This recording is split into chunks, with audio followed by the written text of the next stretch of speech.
दर्शकबिन नमस्कार। कार्यक्रम समय सांदर्भिक बातचीत में आप लोगन के स्वागत बा। हम नीलू चौधरी। ये कार्यक्रम आप लोग भैरहवा टेलीविजन से देख सकल जैते भैरहवा FM 97.3 मेगाहर्ट्ज और रेडियो गौतम बुद्ध 98.4 मेगाहर्ट्ज से सुन भी सकल जाई। ये कार्यक्रम में हमन के विभिन्न व्यक्तित्व लोगन के आमंत्रित करके उ लोगन से विशेष बातचीत कइल जाला। असनी आज हमन के पाहुना बाटेन जनमत पार्टी के अनुसंधान तथा भ्रष्टाचार निवारण विभाग के राष्ट्रीय प्रमुख संजय मिश्रा जी। वहाँ के हम कार्यक्रम में स्वागत करे चाहत बाड़ी। कार्यक्रम में स्वागत बा सर आपके। धन्यवाद सर। आजकल आप लोगन के दिनचर्या कैसन चलत बा? बा ठीके बा, बढ़िया बा, जोन भी चल रहा बा मौसम। जैसे मैंने आप भ्रष्टाचार प्रमुख होल के सर ते नेपाल में भ्रष्टाचार के प्रमुख कारण का बाटेन? बहुत ही दुख की बात बा कि आज हमन के नेपाल में जौन ई भ्रष्टाचार हो रहा बा, सबसे प्रमुख कारण तो ई बा कि आज भ्रष्टाचार अटू कहावत बा कि हमन के भोजपुरी में जब मीडिया खेत खाए तो पैदा कहाँ से हुई, यानी कि जे भ्रष्टाचार रोके वाला बा आज ते ही भ्रष्टाचार कर रहा बा। मेन प्रमुख कारण तो ई बा। आज देख लिहल जे हमन के राज्य के स्थिति स्थानीय सरकार पहले देखल जाए। स्थानीय सरकार के जौन आज प्रमुख लोग बाटे आज वही लोग ही भ्रष्टाचार कर रहा बाटे। दूसरा नंबर देखल जाए हमन के अख्तियार दुरुपयोग अनुसंधान आयोग जोन बा, आज वहाँ राजनीतिक नियुक्ति होला प्रमुख के, तो ई भ्रष्टाचार तो होबे करी। काहे से वो पार्टी के व्यक्ति होले, वो पार्टी के व्यक्ति होले। जो कोनो पार्टी के व्यक्ति रही हैं तो वो अपने लोगन के बचई हैं, तो ऐसे वहाँ भ्रष्टाचार के समाप्त करे खातिर अगर जो देखल जाए, भ्रष्टाचार के निवारण करे के बा अगर जो, तो अख्तियार दुरुपयोग अनुसंधान आयोग के जोन प्रमुख व्यक्तित्व बाटे ओकर जनता के द्वारा निर्वाचन होवे के चाही कि वह लायक बा, कि वह योग्य बा। अगर वो निष्पक्ष व्यक्ति रही तो भ्रष्टाचारिन के फाइल खोल सकाला, चाहे वो कोनो भी दल के काहे के नेता हो, चाहे कर्मचारी हो, चाहे जे भी हो, उनका वो फाइल खोले में कोनो हिचकिचाहट ना करी।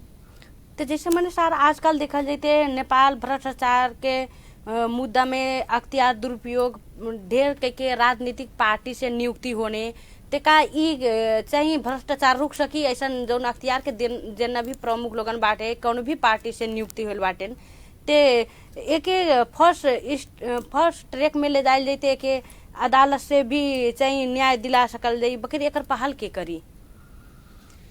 आज देख लिया अदालत हमन के देखल जाए, आज जौन मानल गया बा अदालत माने सबसे बड़ा निकाय हो देश के, जहाँ की आज अदालत के जौन प्रमुख न्यायाधीश बाटे वो भी तो पार्टी के ही नियुक्ति द्वारा भइल बाटे, होबे करल। तो ऐसे जब पार्टी द्वारा नियुक्ति भइल बा तो आज मान के चलल जाए अगर जो एमएलए द्वारा नियुक्ति भइल तो उन अपने लोगों के सफाई दी हैं, कांग्रेस द्वारा नियुक्ति भइल तो अपने लोगों को सफाई दी हैं। तो आज देश में भ्रष्टाचार के अंत नहीं हो सकाला। तो ऐसे वहां भी नियुक्ति होत बा, तो ऐसे मान के चलल जाए अख्तियार दुरुपयोग अनुसंधान के प्रमुख प्रधान न्यायाधीश और महालेखा परीक्षण जौन बा महालेखा ओकर जौन प्रमुख बाटे ई सबके जनता द्वारा चुनल जाए, ओकर भी जनता द्वारा वोटिंग हो, योग्यता के अनुसार संग्रह होए जनमत के। हाँ, वो भी निर्वाचन, हाँ, निर्वाचन द्वारा हो। काहे से जब निष्पक्ष रूप से व्यक्ति जाए तो कार्रवाई करे में ना हिचकिचाई, तो ऐसे भी वहां भी गड़बड़ ही घोटाला बा। और नेपाल सरकार जौन भ्रष्टाचार रोके के लिए कैसन कैसन कदम चल ले बा भिनवा के? हमरे देखले में अगर जो देखल जाए नेपाल सरकार भ्रष्टाचार के रोके करतिन अभिन की अवस्था में कोनो विशेष रूप से कदम ना चल ले बा। काहे न चल ले बा? आज देख लिहल जाए अख्तियार दुरुपयोग अनुसंधान खाली कहे के लिए मानल जाला, कार्रवाई बहुत कम होला। हम ही बाटी अख्तियार दुरुपयोग अनुसंधान आयोग बुटवल और काठमांडू मिला के लगभग 250 से अधिक मुद्दा हम दर्ता करा चुके बाटी। 7 साल हो गए, कोनो के 5 साल हो गए, कोनो के 4 साल, कोनो के कितना दिन हो गए, बहुत से बाटे करौले, लेकिन अब हिन तकले पूर्ण रूप से कार्रवाई काहे के नहीं होत बा? काहे से वो पार्टी द्वारा व्यक्तिगत बाटे ओके दबावल जात बा। तो इससे नेपाल सरकार अगर जो कोनो भी कदम चालत तो भ्रष्टाचार के कार्रवाई जल्दी से जल्दी करत। एक कहावत बा कि देखावटी के रूप में तमाम प्रकार से कदम चाल रहा, लेकिन ऐसा कोनो कदम नहीं चाल रहा बा। जैसे मैंने सरकार और निजी क्षेत्र बीच के भ्रष्टाचार के संबंध कैसन लौकला सर? आज देख लीजिए हमन के जब तक मान के चलल जाए जन चेतना मूलक जनता के बीच में हर स्थानीय तह के द्वारा वहाँ प्रशिक्षण नायक दिहल जाए जनतन में, आज के युवन में, जहाँ तक हो सके विद्यार्थिन में, तब तक हमन के भ्रष्टाचार अंत नहीं हो सकाला। कौनो भी पालिका में देखल जाए RTI संबंधित तालीम नहीं होला।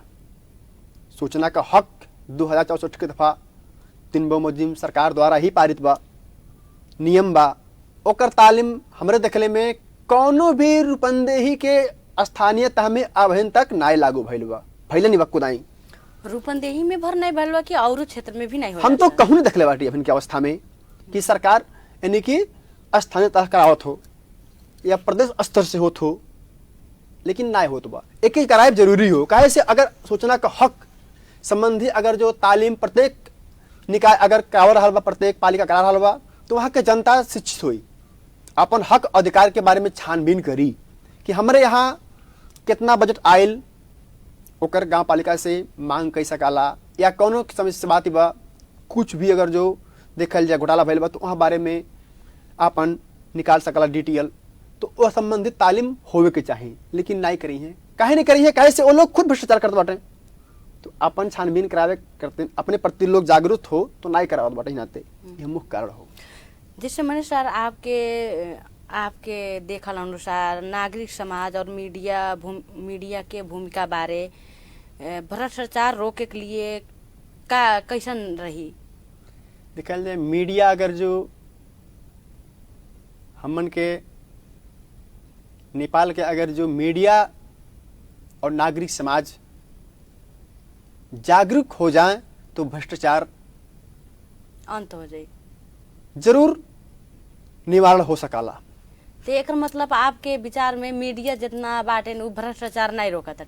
हम ही बाटी तमाम मीडिया वालन के भ्रष्टाचार यहाँ हो रहा बा, ओकर रिपोर्ट देला कि आप लोग यह विषय में छापल जाए, हम प्रमाण देत बाटी, वैसा नहीं फेक नहीं प्रमाण, लेकिन ओके दबा दिले, ओके छापल नहीं चाहते।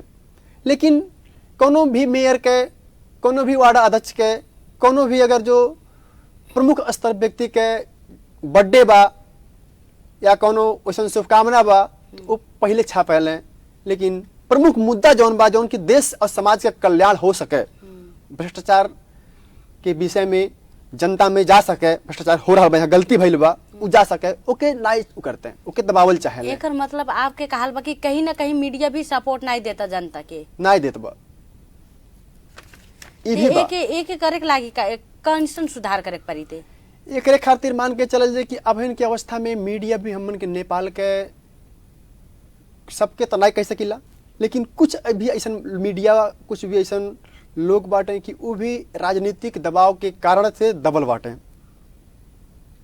तो ऐसे बाकी मीडिया ते स्वतंत्र हो ना सर, कि हो। केहू राजनीति के कोनो संस्था से अवध नहीं रहा, मीडिया काल के एकदम स्वतंत्र हो, जनता के लिए नहीं मीडिया बनल बा, जनता के लिए जितना भी गलत माने क्रियाकलाप गतिविधि हुई समाज में खा के मीडिया वही के बारे में माने जनता के समझ पुगा मरे मीडिया बातें एक आप कैसे कह सकल जाए इसे?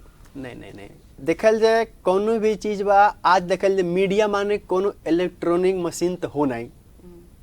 मीडिया माने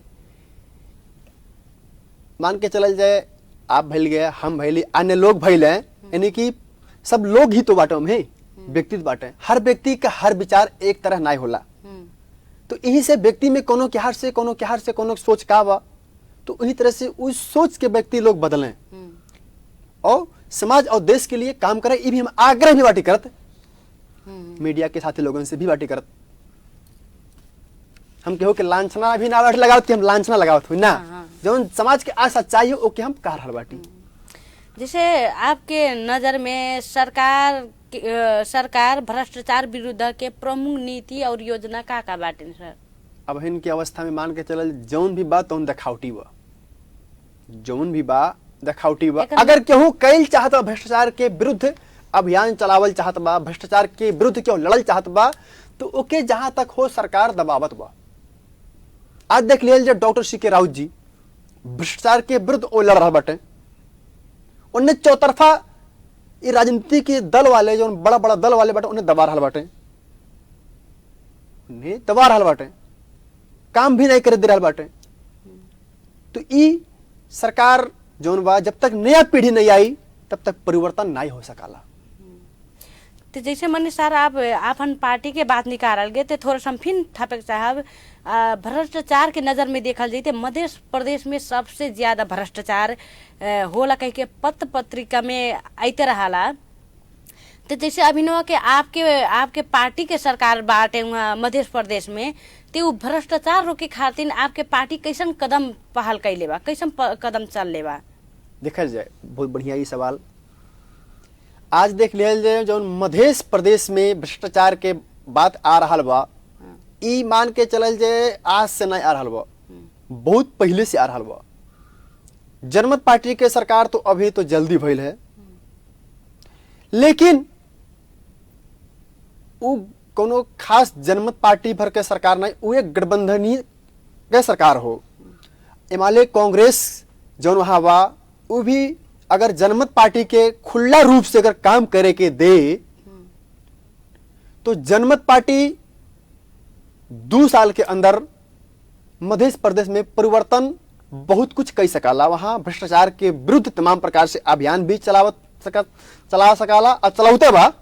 और दूसरा नंबर वहां के विकास भी एक नमूना प्रदेश के रूप में स्थापित कई सकाला, लेकिन एमाले कांग्रेस ओके दबा रहा बा। एकर मतलब जो मध्य प्रदेश के मुख्यमंत्री बाटेन वो पूर्ण रूप से अपन अधिकार नहीं पहले बाटेन। अब मान के चलल जाए गठबंधन के सरकार में पूर्ण रूप से अधिकार कहां बा? आज वहां जनमत पार्टी अगर जो अच्छा काम करी, किसान के लिए अच्छा योजना लाइल बा, वहां हर 4 बीघा में ट्यूबवेल के व्यवस्था कैले बा, कृषि लाइब्रेरी की व्यवस्था कैले बा, तमाम प्रकार से कैले बा व्यवस्था। कोनो फेक बात ना कर हम ऑनलाइन बा, सब उनके कार्य योजना जौन बा जनता पार्टी वहाँ का बोला मध्य प्रदेश के आप वहाँ कह रहा तो किताब में देख सकल जाला ऑनलाइन बा। वो किताब के अनुसार अगर जो योजना के अनुसार काम करे के पा जाए ढेर ना 2 कार्यकाल तो वहाँ परिवर्तन हो जाए, लेकिन करे नहीं मिलता बा बढ़िया से। तो जैसे मनीष सर कहल कि आप गठबंधन में होला तो कोनो भी कार्य कोनो भी पद पूरा आधिकारिक रूप में नहीं दिया जाला। तो जब हमन के डॉक्टर सी के राउत जी बाटेन एक भ्रष्टाचार के विरुद्ध में एकदम खड़े हुए बाटेन, तो आखिर उनके जब अपन पूर्ण रूप से आधिकारिक रूप में काम नहीं कर पाई तो काहे गठबंधन में काहे हाथ बढ़ाई थे? मेन बात क्या बा, हमन के पार्टी के भी लक्ष्य हो और जनता के भी चाहना हो कि विकास हो, यहाँ परिवर्तन हो। तो जनता के लिए कुछ करे के बा तो सरकार में तो जाए के पड़ी और सरकार बना के कुछ न कुछ करे के पड़ी।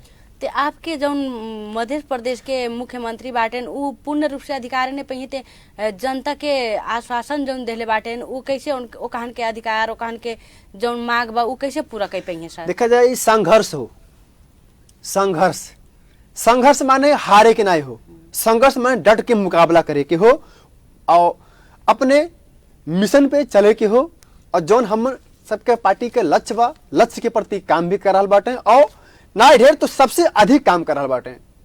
और दूसरा नंबर क्या हो, वो लोग काहे नहीं कर देते बाटे कि आज जनमत पार्टी अगर जो अच्छा काम करी तो ओके देख के अन्य पार्टी जो बा हिमालय कांग्रेस के पत्ता सफा हो जाई, जनता में अच्छा मैसेज जाए ना चल गई बा। अब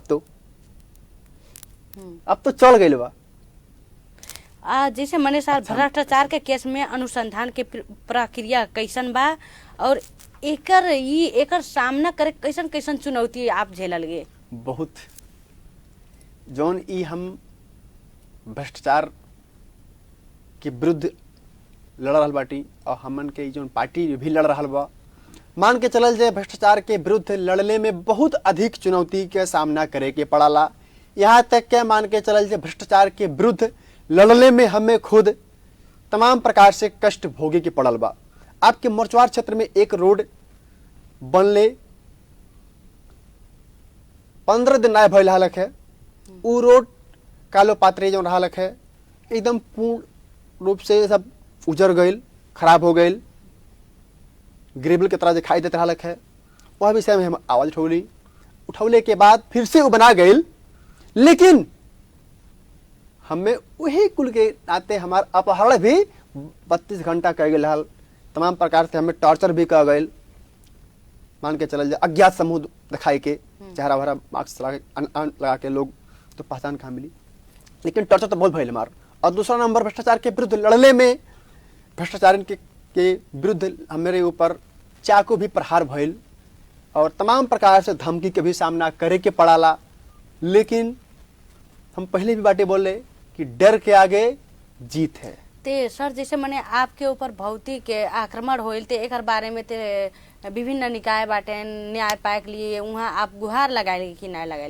देखल जाए गुहार तो लगावल गई, लेकिन अब मान लिया जाए आदमी कहीं जा रहा बा, मुंह मून ले के लोग मास्क लगा के आक्रमण करें, तो आक्रमण कैले के बाद फिर फरार हो जाए तो पहचानब कठिन रहा।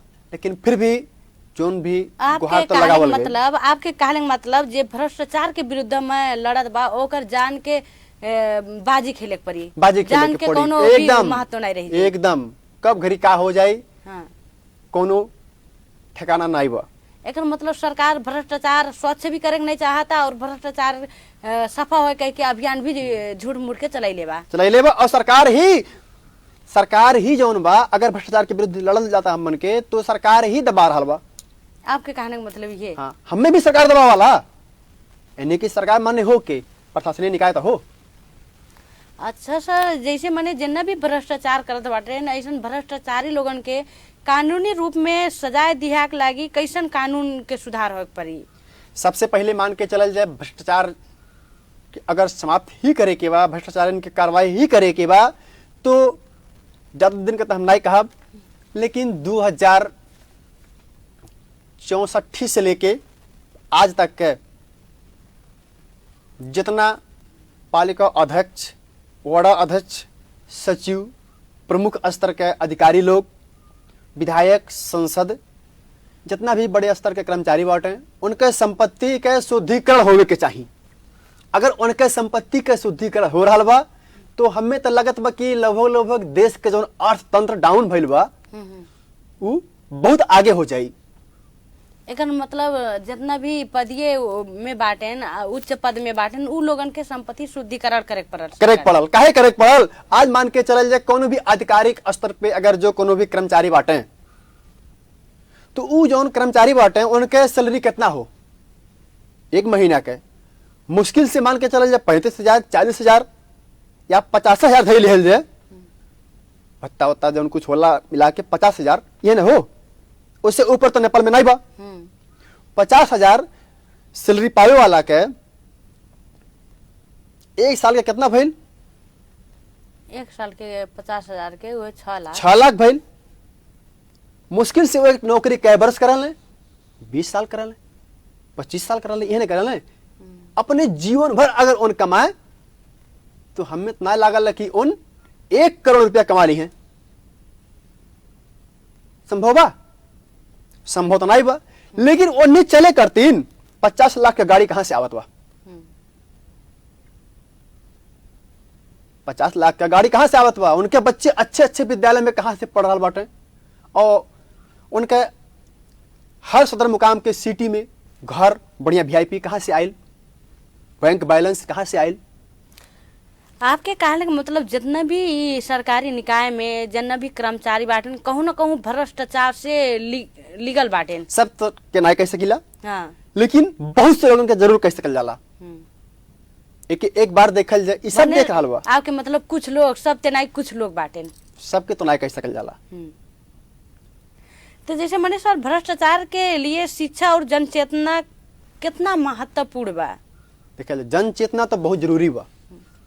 जन चेतना जौन बा ये बहुत जरूरी बा। और आवे वाले अगर जो देखल जाए जौन पीढ़ी बा, अगर जन चेतना नहीं अगर कह गई फैला गई, तो ई मान के चलल जाए कि हमन के ई नेपाल के स्थिति बहुत ही खराब हो जाई। काहे से जौन आज जनता कमा रहल बा कोनो भी तरीका से, ओके सरकार के विभिन्न तरह से टैक्स तीरत गरीब के गरीब रह जाई और अमीर के बहुत अमीर बन जाई। ई स्थिति दिखा रहा बा।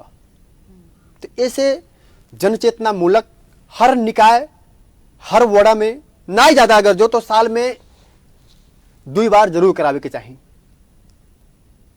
कुछ न कुछ विद्यार्थियों के जो बाटे हमन के 9-10 में पढ़े वाले क्यों में कम से कम विद्यार्थियों के बीच में विशेष रूप से वहाँ पर जरूर तालीम करावे के चाहिए। और जहां तक हो पावे कि भ्रष्टाचार नियमितीकरण कैसे हो सकला, सोचना कैसे मांग सकल जाला, हमन के बीच में कौने आधार से भ्रष्टाचार हो रहा बा और कौने तरीके से ओकर कइल जी अनुसंधान। ऐसे का हुई विद्यार्थियों के अंदर आवे वाले जो पीढ़ी बा उनके अंदर परिवर्तन हुई, और जब जनता खोज करे लगी अपन अधिकार तो भ्रष्टाचार जरूर अंत हो जाए। मतलब जन चेतना मूलक तालीम चला के बिल्कुल बिल्कुल बिल्कुल विद्यार्थी के बिल्कुल। आज देख लिया जाए कोनो भी अगर पालिका में, हम तो नाम तो का कहीं, नाम तो बहुत बा पालिका, हमारे खुद के ही पालिका में देखल गई अगर जो तो गत वर्ष जो रहा है 60 लाख रुपया आर्थिक सहयोग बटल रहा है।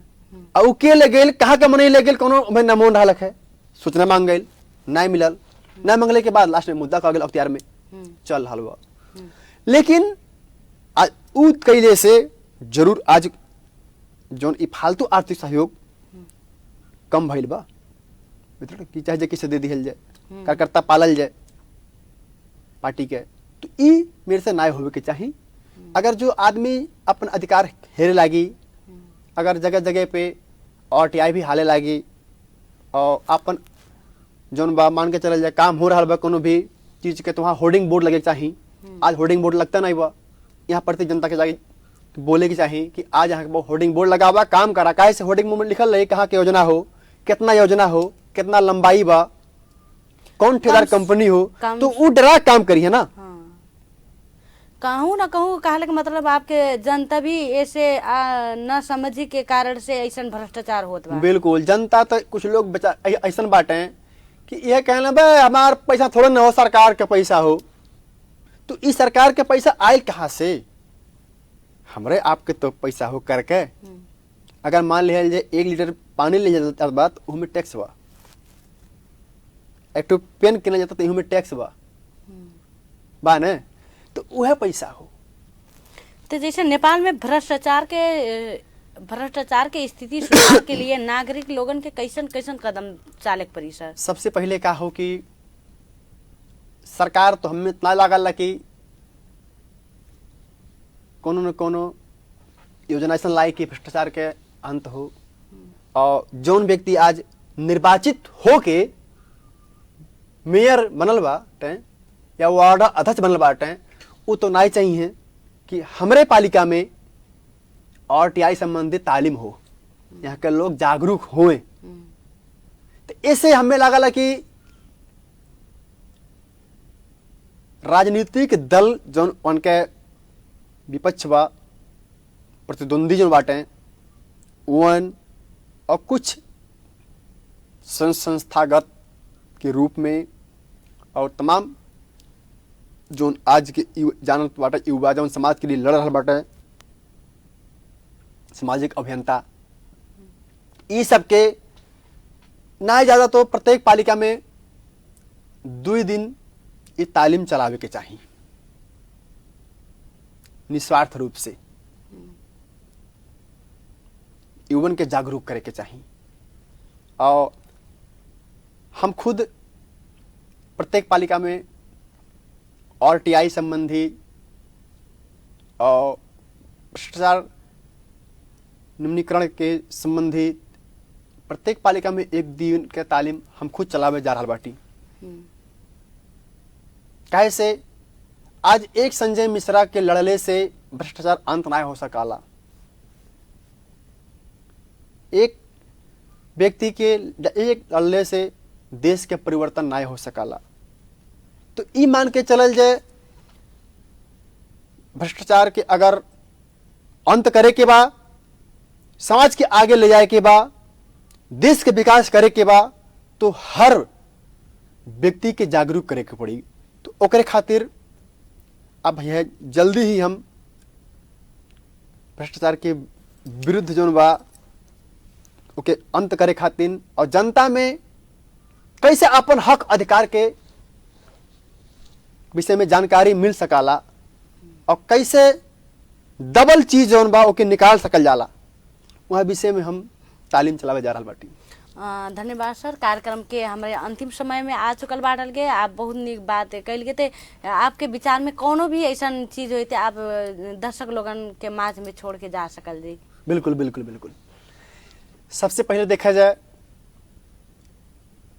हमन के बीच में जौन भी निर्माण कार्य हो रहा बा, चाहे वो बाटो हो या नाली हो या भवन हो या कोनो भी कार्य हो, तो संपूर्ण युवा साथी लोगन से संपूर्ण लोगन से आग्रह बा कि पहला नंबर ई नियम बा, एस्टीमेट में सबसे पहले लिखल रहा कि होर्डिंग बोर्ड लगे चाहिए, होर्डिंग बोर्ड के पैसा छुटिया जाला, तो होर्डिंग बोर्ड के आप लोग मांग करल जाए तब काम शुरू करे दिहल जाए। ई हम कहत बाटी, आप लोगन से आग्रह भी करल बाटी। और दूसरा नंबर, जब होर्डिंग बोर्ड लग जाई तो आप लोगों के मालूम हो जाएगी कितने क्या बजट हो, कौन उपभोक्ता समिति हो, कौन ठेकेदार कंपनी हो और कितना लंबा हो कितना चौड़ा हो, हमें सब लिखल रही, आप लोगों को भी जानकारी मिल जाए। वहाँ काम उसे अच्छा होई, वहाँ ठेकेदार द्वारा या कोनो भी निकाय के द्वारा वहाँ भ्रष्टाचार कैले में भी उतना अधिक ना हो, कठिनाई रही उनके लिए, जरूर कुछ ना कुछ अच्छा काम हुई। आप लोग अपने हक और अधिकार के लिए निडर होकर के लड़ल जाए और हम हमेशा लड़े के लिए भी तैयार बाटी भ्रष्टाचार के विरुद्ध और जनता के बीच में हमेशा संघर्ष कर रहा बाटी और करत रही और करब, हमारे प्रतिबद्धता बा। नमस्कार। तैसन ही आज के कार्यक्रम के अंत समय में हमन के आ चुकल बाटिल जैसा संगरिया। दूसरा हफ्ता हमन के फिर नया नेतृत्व, नया विचार, नया संदर्भ लेके फिर से उपस्थित होबे कैल जाई। तब तक के लिए विदा दियल दा। हस्ता धन्यवाद, नमस्कार।